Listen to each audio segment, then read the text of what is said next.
په ایران کې د یوې ځوانې افغانې کډوالې ټوک ټوک جسد موندل شوی دی. سلامونه ستړي مه شئ، وخت مو په خیر. پام وکړئ د ایران ټي وي یوټیوب چینل څخه د نن ورځې تازه او مهمو خبرونو ته.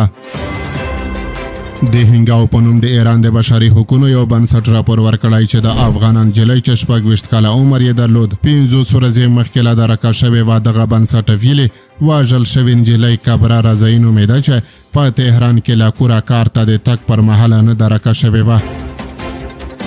هنګاو پرون د جون په 9 په خپل راپور کې ویلي د کبره د جسد ټوټې د جون په دریمه د کثافاتو په منځ کې موندل شوې دي. تر DNA طبي معایناتو وروسته جوته شوې ده چې جسد د کبره رضایي دی.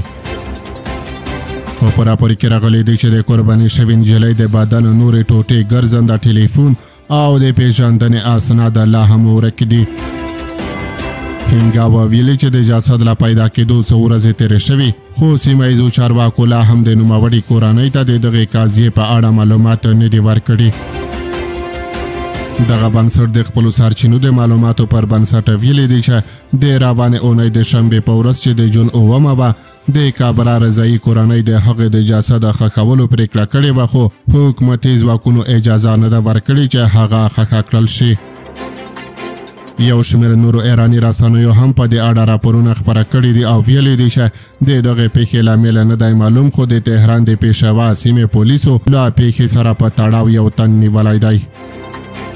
د آیرنا دولتي اژانس د پېښور سیمې د پولیسو مشر سید اکبر عربي لقب ویلي دي چې نیول شوی تورن کس په پیښه کې په لاس لرلو اعتراف کړی، خو د نیول شوی کس او د وژل شوي نجلۍ د هویت په اړه څه نه دي ویل شوي.